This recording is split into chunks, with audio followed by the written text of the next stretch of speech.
Hey City, welcome back to the channel. It's a girl more, and I'm back with another reaction video. Today guys, I'm going to be reacting to Candace Owens podcast. Go to any of my reactions to our videos, click the link above. I have a whole playlist on Candace, and this is Andrew Tate Detained again. What is happening? Andrew Tate, OMGs.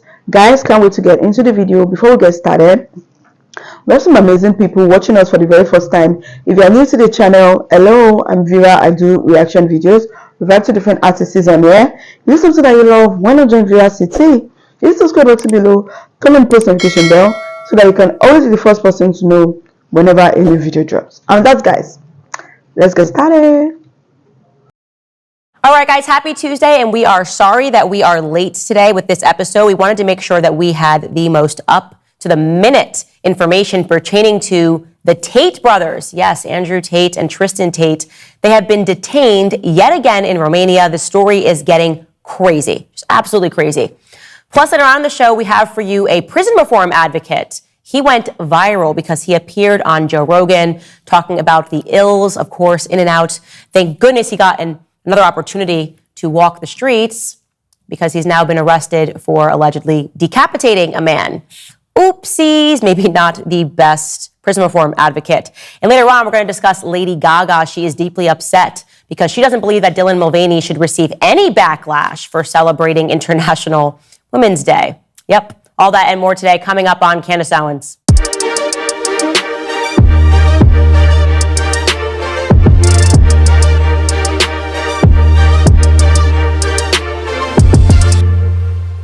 All right, Andrew Tate and Tristan Tate, let's jump right into this. The first thing that I want to say, I'm always very honest about the fact that there is a pre-existing friendship here. What am I talking about? I've shared this many times, but my husband and Andrew Tate have been friends for years, and they were friends longer than my career has been. So when I met my husband, he was already friends with Andrew Tate, and I had met Andrew Tate twice. And just to be clear, he was always very kind to me. This was before he really blew up and became the 8th most Googled person, in the world. Anyways, you guys know how the story goes. Last year, I went out to Bucharest to interview Andrew Tate. I was really interested in how he had achieved so much fame. He's suddenly so relevant, a topic of debate within the UK school system. They're banning Andrew Tate. Don't talk about Andrew Tate. Just an interesting conversation and dialogue to have. But of course, I caught a ton of heat. And the reason why I caught a ton of heat was because Andrew Tate within Romania was charged with human trafficking and forming a criminal gang, to sexually exploit women. Both him and his brother, plus 2 Romanian women, were arrested in Bucharest in December of 2022. Now, to be clear, despite being arrested, there were no charges that were brought against them until 6 months later. So imagine that, 6 months after your arrest, you get charged, completely backwards. And 3 of those months, as they were awaiting charges, were spent in a prison cell. I thought that was completely wrong, completely backwards. People were upset with me because they wanted me to have asked him questions about that case. And the truth is, I hadn't looked into it until after I interviewed him. And then when I did look into the case, I was very committed to the idea that what was happening in Romania to him were a bunch of trumped up charges. I did an entire episode dedicated to breaking down the case. And after looking into it, it was completely ridiculous. Honestly, that is my belief. I thought that Andrew Tate would be found not guilty in Romania of the charges that were brought against him. If you're interested in how I came to that conclusion, you are welcome to go back and watch the older episode where I break down that case. We will include it in the link in the bio on YouTube if you're watching this on YouTube. Now, what's happened since then is that things looked very much like they were going in that direction in terms of the courts. In January of this year, Andrew and his brother won an appeal. They were challenging Romanian authorities and their seizure of his assets. It was completely ridiculous. Despite there being no charges, they confiscated a ton of stuff, cars, money, 15 luxury cars, 14 designer watches, plus cash in various currencies worth an estimated 3.6 million euros or $3.9 million. All of that seized without having even brought charges. So yes, they said, you know what, we're going to reopen this. We're going to take a look at those seizures. Doesn't really make sense. And then on top of that, while they had initially had them in prison, they moved them to house arrest. And then from house arrest, they said, actually, you can move all throughout Romania. So again, things look like they were treading in the right direction for the Tate brothers until last night, or this morning, if you're here in America. We woke up and wow, something has happened. And that something that has happened, well, Andrew Tate predicted it. Take a listen to a prediction that Andrew made recently. As we speak right now, and I'll say this publicly, as we speak right now, the UK is trying to put me in jail. England, because Romania has failed, so England has picked up. And England's coming up at me with all this garbage, and they're going to try and charge me soon with some imaginary crimes. Maybe it's why they'll drop the documentary. Well, there you go. Of course, because you have to poison the public's mind. Yep. To believe that you are this evil guy. Right? So the UK is trying to put me in jail. And I'm saying this now on this podcast. Everyone listen to me. The UK is coming next. Romania's failed. UK's picked it up. And as the UK try and put me in jail, I sit and I wonder. I say, imagine being a prosecutor. I probably shouldn't say this stuff. I'm just going to say it. And you get paid, I don't know, $3,000 a month or whatever, $2,000 a month. And you're sitting there just looking through my whole life for months. Oh, he made money. Oh, that's a lot of money. That must be a crime. Oh, a Ferrari. Oh, that's a crime. Oh my God, he has a nice watch. Crime. Like, and just sitting there. The obsession. And for like 6 months, just sitting there. Just analyzing obsessed. Yeah. Like, it's kind of weird that there's all these full-grown adults with this much obsession, making documentaries, trying to take me down, prosecutors in dark rooms going through my life trying to take me down, ex-girlfriend blowing up my phone who I don't reply to anymore. Like, everyone's just like, it's weird. And I just wake up going, there's so many other people's lives which are just intertwined with mine or obsessed with the idea of trying to be involved in mine. And I can add to that prediction when I can tell you going on in the background, because obviously, like I said, there was a pre-existing relationship there, is that Andrew had informed me that weird things were happening in the UK. Like, as he's dealing with this case in Bucharest, he has friends that are messaging him saying, oh, the UK government has knocked on my door. They're asking questions, or they stopped me to ask questions, asking if I've ever been sexually trafficked by you. Utterly bizarre, again.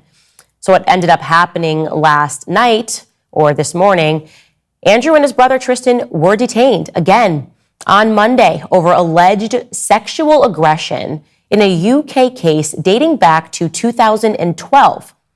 Allegedly, 4 women say that between 2012 and 2015 that they reported Tate to the UK authorities for alleged sexual violence and physical abuse. And the Crown Prosecution Service, just to be clear, the CPS, that authority declined to prosecute him based on the evidence that those women had presented. So what happened next? Well, the alleged victims then went to crowdfunding. They publicly funded an effort to support their legal costs to pursue Andrew Tate and his brother civilly. So again, just to make that clear, the Crown declined to prosecute him criminally. And so they said, you know what, we're just going to go after you civilly.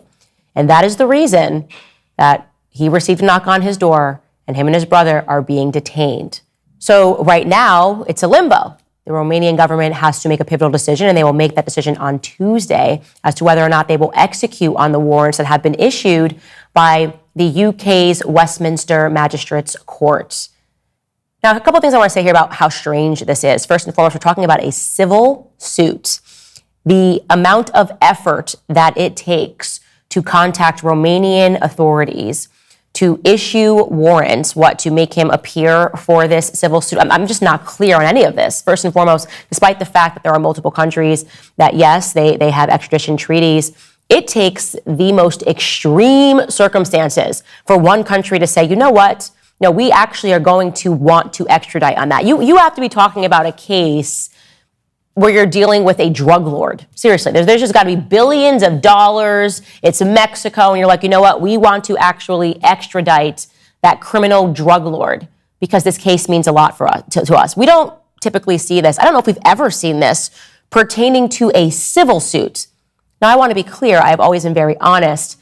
When looking at the case that was happening in Bucharest, as I said earlier, it looked like complete fluff. It looked pointedly ridiculous to me. And I will be honest, I have not had the time to examine whatever case was brought forth from these women back in 2012 that they are now suing for civilly. But I will say that just off the bat, it's giving E. Jean Carroll vibes. It's giving, okay, this is the man that we want to take down, and now we will find a reason to take him down. And we know that the courts will side with us. Exactly what happened when E. Jean Carroll said, oh, you know what? A thing happened between me and Trump back in the 90s, and I'm just descending out of this fog, and I want to make sure something happens to him. And then the person, one of the people who founded LinkedIn, got behind her. It failed criminally, and they got behind E. Jean Carroll civilly, and then she won tons of money, more money than she was even asking for. It's starting to feel like that. So I'm going to ask you to park aside your feelings for Andrew Tate. I understand that some people think the stuff that he said, the clips that are circulating of him, are completely awful. And guess what? I would never agree with or condone any language that I disagree with, or a webcam business in general is counter to everything that I talk about in terms of me taking a stance against pornography. I'm, again, asking you to park aside your personal feelings regarding the morality of his business to ask yourself a question. Do you think what is happening to him right now is justified? Do you think that it is normal for the UK to be locking hands with Bucharest over a civil complaint? I certainly do not think it's normal. Here is what Andrew had to say following his release from his detainment last night. Take a listen. Unfortunately, I don't think many people in Romania understand, but in the West, in the countries that are owned by the Satanists, with a certain level of fame, you either put on a dress or you go to jail, and I'm happy to make my choice, which is jail every single time. My soul is not for sale, neither are my principles. We are innocent men. No, we're very innocent men, and in time, everybody's going to see that, and we're very excited to finish this judicial process and clear our names. Well, you are free for now, but still the Romanian courts approved extradition to the UK after the trial is over here. It's very funny because I've been asking Romanian courts to go to the UK myself. I've asked 5 times and been declined. So now I get to go home. It's fantastic. So here is what I will say. Looking at this case and looking deeply at the case that happened in Bucharest, which, as I said, I don't think they ever had any legs to stand on, it does seem like this was always about the UK. My suspicion is that the UK government has a ton of power, and they have wanted Andrew Tate for some time. And what happened was that in Romania, they got lucky. They had this woman who sent some text messages to her mother. Her mother then contacted authorities against her will. The young woman went and said that she just wanted to go to Paris and go shopping with her friends. Whatever it is, the moment that Bucharest made the arrest, my suspicion is that the UK government encouraged his detainment because the UK government wanted to make sure that Andrew Tate remained in a state that was friendly to the UK. Possibly he could have gone to the Middle East, and they would not have been friendly to the UK while they investigated him and they looked for something to hang him on. The UK government hates Andrew Tate. They made that clear. They are enforcing policies in the schools to not allow students to talk about him because he became that famous in the UK. Tons of young children, tons of young boys in particular, were suddenly watching his content, repeating phrases that he says in the classroom. They felt like he was too culturally relevant without being an individual that they could control. And you might think that that's ridiculous. You might think that that is conspiracy theories. You might think that what Andrew Tate just said there regarding, well, my refusal to put on a dress is the reason why they want to come after me, is something that is fundamentally ridiculous and conspiratorial. I don't. Because of all of the topics that we have been covering on this show as of late, because of the topics that we covered regarding Diddy, because of what we have just discovered yesterday about Emmanuel Macron's non-wife, I would say, potentially Emmanuel Macron's husband, looking at that case and the circumstances and the media's refusal to report it. I do believe that, as I have made clear, all across the world, we are recognizing that there are blackmail rings and that the way that they are able to control people in Hollywood and the ideas that shape us is through blackmail. And so you have somebody like Andrew Tate who became remarkably famous. And again, I am not saying that there are not things that he has done in his past that he should be ashamed of. In fact, when I sat down with him and spoke about those things, he admitted that he was ashamed of them, that he was, 10 years younger or whatever it was when those clips were circulating, and he's not proud of the things that he says. People grow up, they transform their opinions, and my gut is that Andrew Tate, the person that he is today, is somebody that can do tremendous good. I believe that, especially with the audience of young men that is following him. But he is not telling young men to behave like women. He's not doing that. In fact, he is saying the exact opposite. He is taking a stance against modern feminism, which has been twisted to be something that is fundamentally anti-man. He is taking a stance against men that wear dresses, encouraging young boys to make fun of those sorts of people. So whether you like him or not, he is bringing forth a culture that we know is not something that the elitists that are in control, the leftists that are in control, and yes, an element of it is in fact satanic. These satanists that are in control want to see catch fire. That has to end. So, are they going to go back and relitigate every element of his history? Yes. I do believe that the UK government, and really something much more powerful than the UK government, wants to take Andrew Tate and his brother down because they are unable to influence them. You can disagree with that all you want, but I am encouraging you to take a look at the case in Bucharest, to think that they have detained them for this long on what I believe to be trumped up charges, and see this additional case, which defies common sense, that there would need to be any coordination between two countries regarding a civil matter, and then draw your conclusions. And that's all I'm going to say about that. When we say something is free, it should mean precisely that, free. No strings attached, no hidden costs, and no fine print to decipher. When you switch to Pure Talk today, you'll get a free Samsung 5G smartphone. There is no Bro, this whole Andrew Tate story is just crazy.